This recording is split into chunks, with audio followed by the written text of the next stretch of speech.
Hey babe, welcome to Baseball for Girls, where baseball meets soft girl energy. I'm Shaughnessy, and here we do baseball with heart, humanity, and a little humor.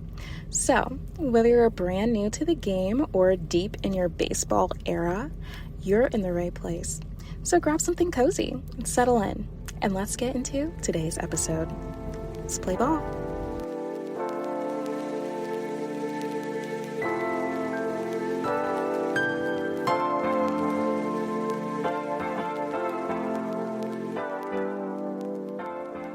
Hey babes, welcome back to another episode of Baseball for Girls, and today I have a weekly recap for you guys. It's been a few weeks now since I've been able to do a weekly recap, but I am so excited to be able to get you guys one for this week. So this is a recap for the week of June 1st through June 7th. And overall, the weekly vibe for this week is really that the middle of the pack is really getting interesting. So it seems like a lot of the kind of underdog teams, the teams that no one was really paying attention to, were really having a good week this past week, especially with sweeping teams in a way that was not expected. So to jump right in, the sweeps for this week. The Marlins swept the Nationals. The Detroit Tigers swept the Tampa Bay Rays.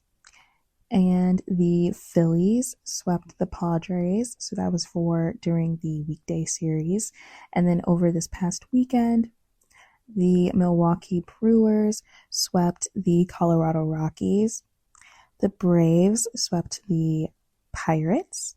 The Kansas City Royals swept the Minnesota Twins, and the Cincinnati Reds were swept by the St. Louis Cardinals.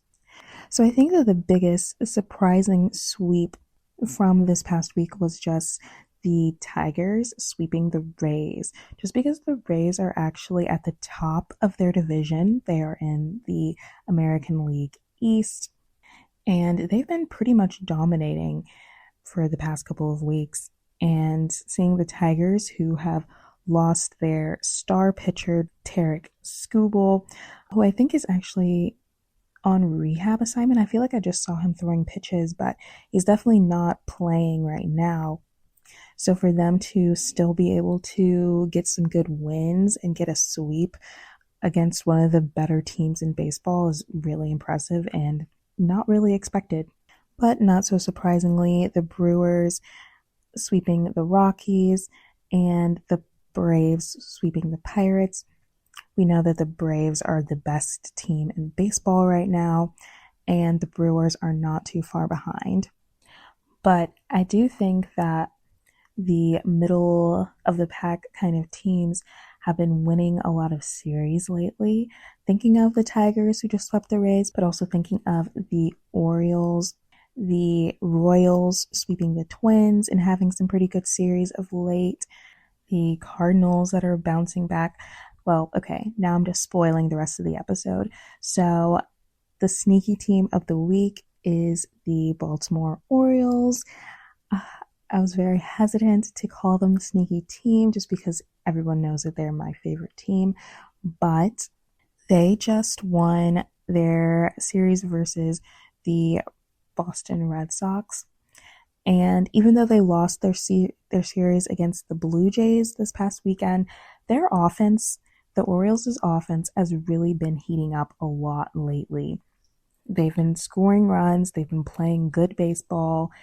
Those games that they lost over the weekend, they kind of lost them late in the game, so it wasn't that they just weren't playing very well or anything, which is how it used to be these past couple of months, where they just haven't been playing very clean baseball. They have really been more on top of their game lately, and I can really see them doing pretty well and having a really good June. So they are my sneaky team of the week, my sneaky team forever. Right now, the Orioles are 5 for 5, so they've won 5 and lost 5 of their last 10. They're on a 2-game losing streak. Like I mentioned, they did did just lose their series against the Toronto Blue Jays. But overall, they've won 31 games and they've lost 35 games, which just puts them right under 500 at 470. And like I said, I really think that they are at a turning point at this point in the season. We're almost halfway. And I think the Orioles are going to be a team that you really should be looking out for. And now for our temperature check, where we talk about the teams that are heating up and the ones that are cooling down. So we're going to start with the teams that are cooling down this week. So the Angels are definitely having a bit of a rough patch. Right now, they've won 4 and lost 6 of their last 10 games. They won their last game, which was versus the Dodgers, but they did lose that weekend series versus the Dodgers this past weekend. Right now, they have 25 wins and 41 losses, putting them at 379, so very much below 500. And they are currently 9 games behind the Seattle Mariners. So remember, when I say like games behind, it's referring to how far behind that team is from the team that's at the top of that team's division. So for this example, the Angels are in the American League West, and currently the Seattle Mariners are leading the American League West. And so the Angels are 9 games behind the Seattle Mariners. So they would have to win 9 games in order to be at the same standing as the Seattle Mariners. But granted, the Mariners would also respectively have to lose 9 games. So just going to say that they're pretty far behind the Mariners at this point, which, I mean, we love that because I'm also a Mariners fan and we love to see them at the top. But the other cooling down team for this week is the Pittsburgh Pirates. So they are currently on a 3-game losing streak. They have won 5 and lost 5 of their last 10 games. They are 34 wins and 32 losses overall, putting them right above 500 at 515. And they are 7.5 games behind in their division. So if we remember, the Pirates are actually in the National League Central. And so the leader of that is the Milwaukee Brewers. So they are a decent bit behind the Brewers right now. Not an impossible feat to catch up to, but behind nonetheless. So the Pirates have been struggling a little bit lately, but like I said, they are still above 500. The other team that is sort of cooling down now are the Cincinnati Reds. They are on a 4-game losing streak right now. They were recently swept by the Cardinals, like I mentioned earlier, this past weekend. The Reds have won 2 and lost 8 of their last 10. And overall, they've won 31 games and lost 33, which puts them just below 500 at 484. And they are 9.5 games behind the Brewers as well. So the Reds are also in the National League Central. And a few weeks ago, like, the National League Central was the hottest division in baseball because all of their teams were above 500. So even though the Reds have now slipped below 500, I still think that the National League Central is the division that you should be the most afraid of because the rest of those teams are still above 500. I mean, even though the Pirates and the Reds, who are both in the National League Central, even though I have put them on this cooling down list, they are still teams that are hard to beat in general because they are coming from one of the toughest divisions in baseball right now. And even though historically neither of those teams have been really that much of a contender, this year they have been doing a lot better. Their division is doing a lot better, and they're still forces to be reckoned with. And now moving to the teams that are heating up. So, like I mentioned, the Mariners are at the top of their division. They just lost their 8-game winning streak this past Wednesday, and they did lose their series against the Tigers this past weekend. But I still believe that the Mariners are really heating up, even though Cal Raleigh has been on the IL, so on the injured list. And Cal Raleigh is the catcher for the Seattle Mariners. He hit over 60 home runs last season. He's been a very key player on the team. Even without him right now, the team is starting to really pick up and heat up. And I am so proud of them. I'm so excited to see them get better throughout this season and really seeing them take a nice turn for the better this part of the season.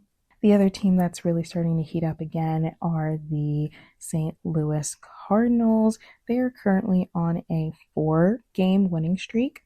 They have won 6 and lost 4 of their past 10, and they have won 35 games and lost 28 games overall, putting them over 500 at 556, and they are currently 5 games behind the Milwaukee Brewers. So the Cardinals are also in the National League Central. And the other team that I wanted to kind of just highlight as heating up but has always been kind of scorching hot, and that is the Atlanta Braves. They are currently on a 3-game winning streak.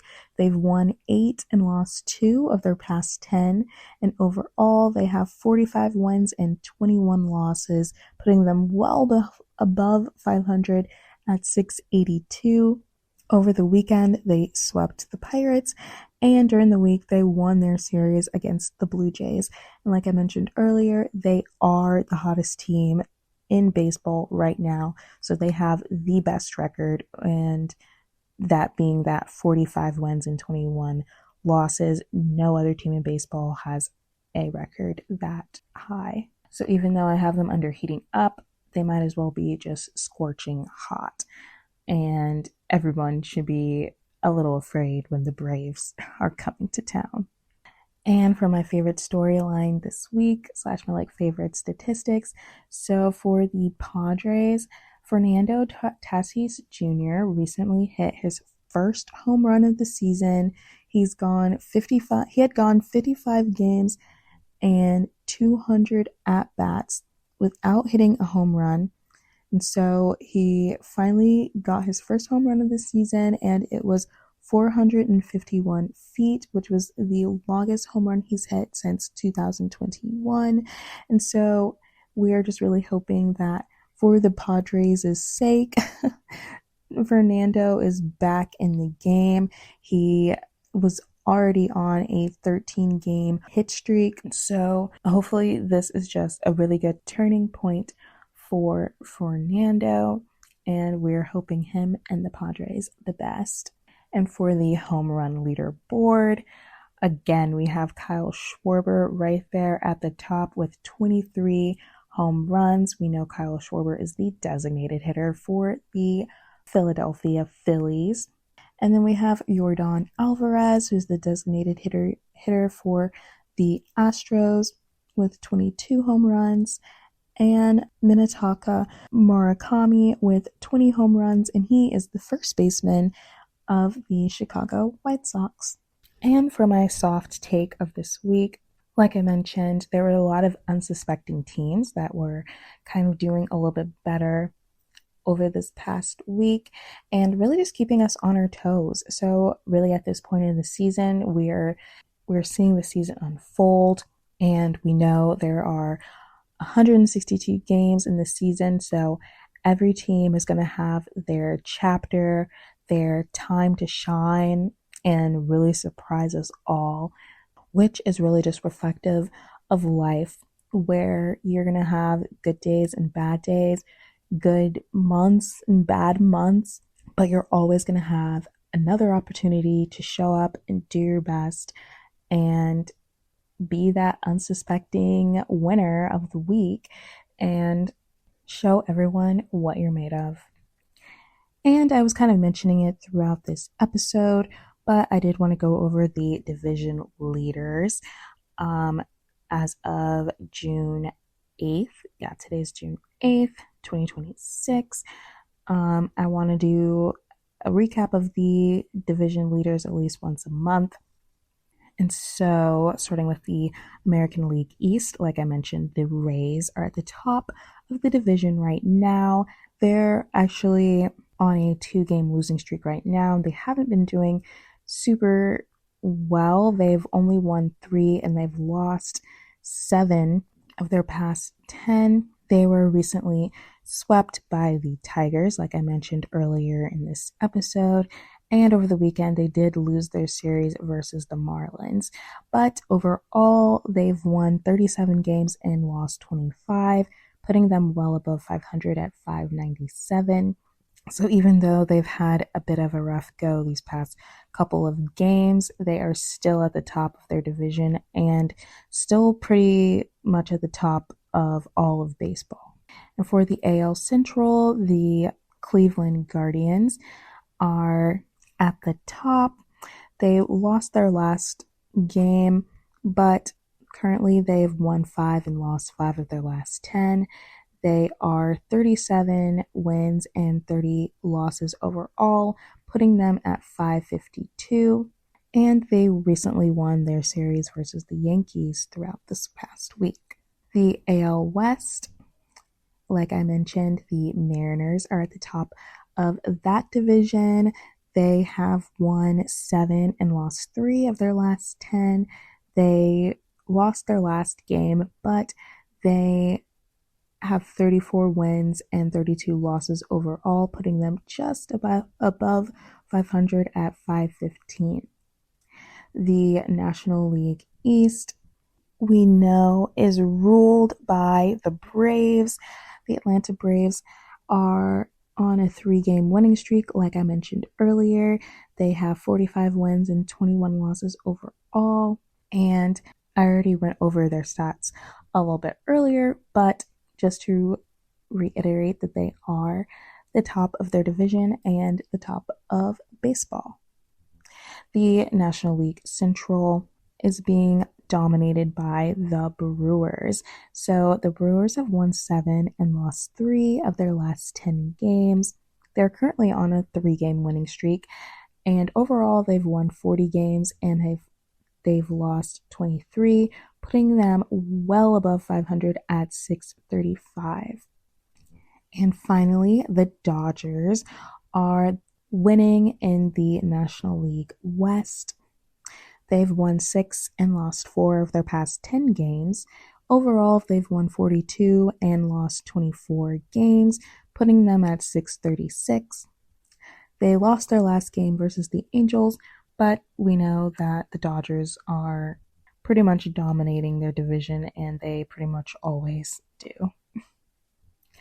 And finally, I just wanted to go through a couple of games that I'm really excited to watch for this upcoming week. So the week of June 8th through June 14th. So this weekday series I'm excited for is the Mariners versus the Orioles. Right as I'm recording this episode, the game is coming on in about an hour. So I'll be editing this episode and watching the game. Honestly, just excited for it because those are my 2 most favorite teams. Love both of those teams. Not sure who's gonna win. Probably the Mariners, honestly, but who knows? The Orioles might surprise us. And then over the weekend, I'm really interested in seeing the Phillies versus Brewers, just because I feel like that's a very evenly matched kind of game.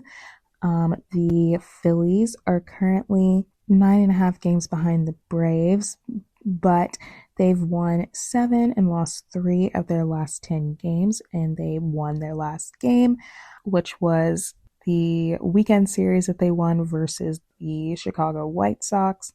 Overall, they have 35 wins and 30 losses, and they're sitting above 500 at 538. Obviously, today is Monday, so we don't know how the rest of this week is going to go for the Phillies, but we can probably assume that they'll be around the same statistical margins as they are right now. So it'll just be a really interesting game to watch and see if they can take on the National League Central leader in the Milwaukee Brewers. Okay, so that is all that I have for you guys today. Thank you for tuning in. I hope that you've been enjoying my different flavors of episodes.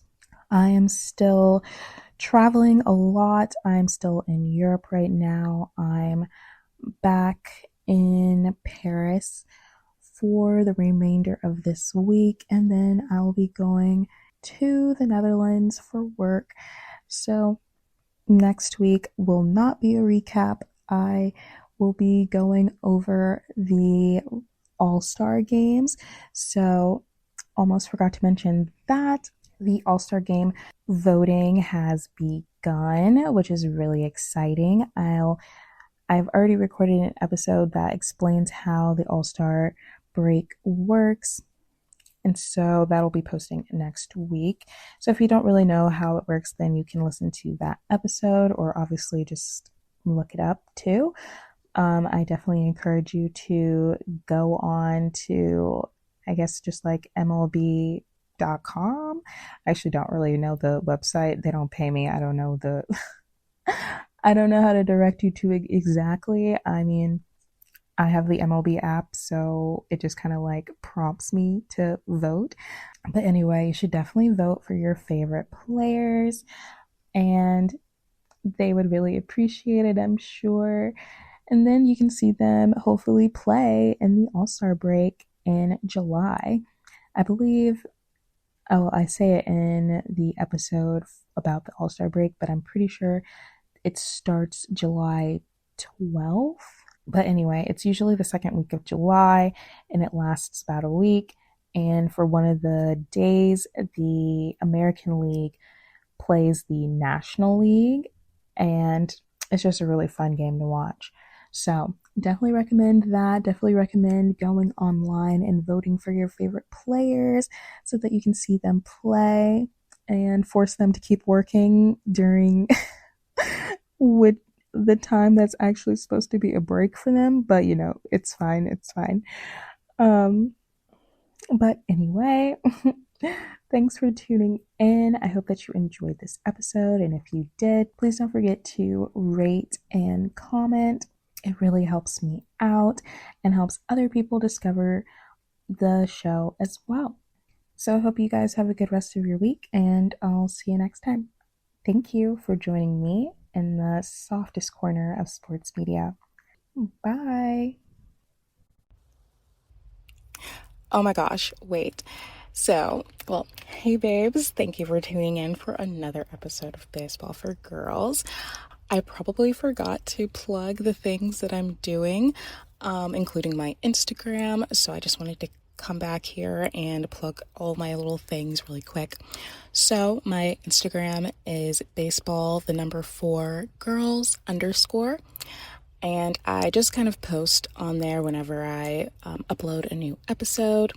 I also have a baseball score tracker. It has about 40 weeks in it, and it has like some notes sections so that you can also keep track of games throughout the week. I use it for Major League Baseball games, but you can also use it for minor league games, your kids' games, your friends that are playing baseball, whatever. It's really just a nice way to keep track of all the games and the scores from each game, especially since baseball is typically played in series. So you should check that out. It's just called Baseball Score Log, and it can be found on Amazon, and it's only $9.99. I also include how I personally keep track of games as a little bit of an instruction guide on the first couple of pages, so you can keep score like the same way that I do. Also, I am in the process of writing a ebook, so it'll be a baseball for beginners ebook that I have been working on for the past couple of weeks.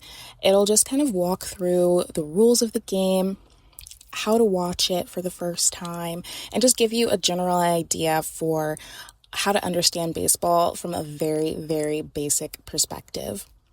So I'll definitely let y'all know whenever that is available. Thanks again for tuning in, and I'll catch y'all next time. Bye.